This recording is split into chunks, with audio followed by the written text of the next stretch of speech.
جب میں باہر تھا تو میں اسلامی ملک میں تھا، تو مجھے ایک موقع آیا کہ آپ آسٹریلیا چلیں، کچھ انویسٹر تھے کہ ہم وہاں پہ بزنس کر لیتے ہیں۔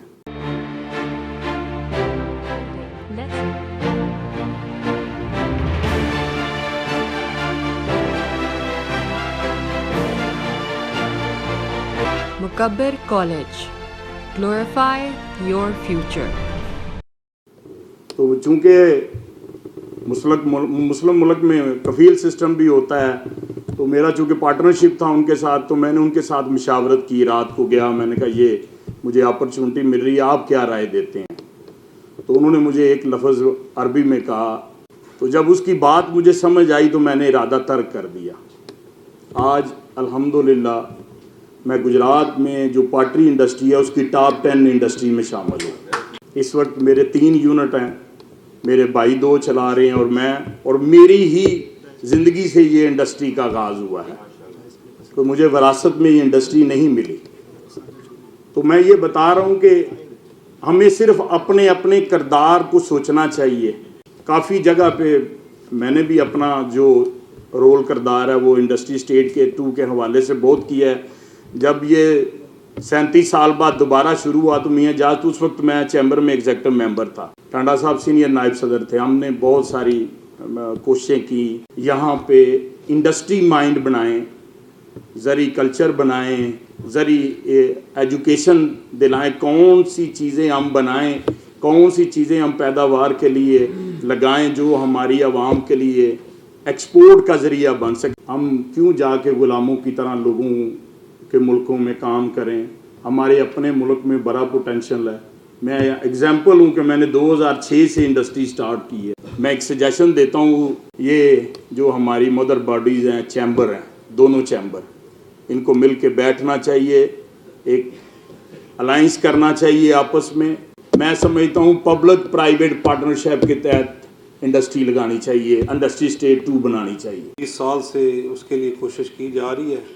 اس سے پہلے دیونا منڈی میں اس کے لیے کوشش کی گئی اور فنڈز بھی اکٹھے کیے گئے، لوگوں سے پیسے لیے گئے، لیکن وہ بھی سم ہاؤ کسی طرح وہ پروان نہیں چڑھ سکا۔ اس کے بعد یہ دوسری دفعہ کوشش کی گئی ہے ساروں کی نہر کے قریب اس انڈسٹریل ایریا کو بنانے کے لیے۔ صرف اس کو میں تو سمجھتا ہوں پولیٹیزیشن کی وجہ سے یہ کسی طرف چل نہیں رہا۔ انڈسٹریل اب جو انڈسٹریاں لگتی ہیں ان کو انوائرمنٹل کی بھی پرابلمز آتی ہیں۔ انوائرمنٹل ڈپارٹمنٹ ہے، وہ جس وقت دل کرتا آ جاتا ہے جی آپ یہ پولوشن پھیلا رہے ہیں۔ اگر آپ ایک جگہ پہ ان کو اکٹھا کریں کسی ایک خاص ایریے میں، اس میں اگر انڈسٹری لگائی جائے، ادھر وہ اس کے لیے سارے انتظامات کیے جائیں۔ ایون ابھی جو نیا انڈسٹریل ایریا تو لگنا ہے، پرانے انڈسٹریل ایریا میں جائیں، آپ سے گزرنے نہیں ہوتا، اس کو بھی ٹھیک کرنے کی ضرورت ہے تاکہ لوگ ادھر ادھر انڈسٹریاں نہ لگائیں، ایک خاص ایریا میں لگائیں۔ ہم پنجاب کے رہنے والے ہیں، پنجاب میں تو ساری زرعی زمین ہے، اگر ان لوگوں کو جن کی یہ زمین ایکوائر کریں ان کو ریزنیبل ریٹ دیں تاکہ وہ بھی آگے جا کے کوئی بزنس اسے چلا سکے۔ ان کو چاہیے چیمبرز کو، اب تو 2 چیمبر ہمارے بن گئے، ایک اسمال چیمبر ہے، ایک یہ ہے، باقی تنظیمیں بھی ہیں، وہ ساری اکٹھی ہوئیں اور اس کے لیے کوشش کریں۔ انڈسٹریل ایریا ضرور بننا چاہیے، کس جگہ پہ بننا چاہیے، ان لوگوں کو کیسے آن بورڈ لینا ہے، یہ دیکھیں جی، یہ جب گورنمنٹ چاہتی ہے تو وہ کر لیتی ہے۔ ان کو مناسب ریٹ دیں جگہوں کے، وہ لوگ آپ کو اپنی مرضی سے کہیں گے کہ جدھر کر لیں۔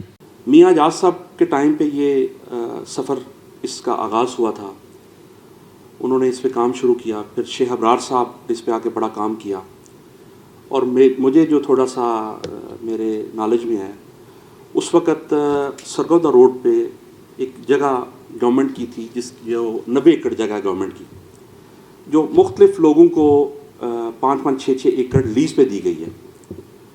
تو اس وقت لیاقت علی چٹھا یہاں موجود تھے، تو انہوں نے بولا تھا یہ میرے اختیار پہ ہے، میں 90 ایکڑ جگہ آپ کو یہ دیتا ہوں، اور یہ ساری بنجر زمین ہے، اور بنجر زمین تھی وہ 90 ایکڑ زمین تھی، اور اس کے پیچھے بھی اس سے زیادہ شادی آل پاور ہاؤس تک وہ جگہ تھی۔ اور اس پہ جب کام ہوا اور ڈی سی صاحب کی وہ ڈومین میں تھا کہ میں یہ میرے اختیار میں ہے، وہاں پہ کوئی کسان کاشتکاری نہیں کرتا، صرف ان لوگوں نے وہاں پہ قبضہ کیا ہوا ہے، تو میں آپ کو وہ جگہ دے دیتا ہوں۔ اس کے بعد اس وقت کے پریزیڈنٹ ابرار صاحب نے اس پہ، کیونکہ جہاں بھی انڈسٹریل فیز ہو گیا وہاں پہ آپ کو بجلی کی، الیکٹرسٹی کی اور گیس کی ضرورت ہوگی،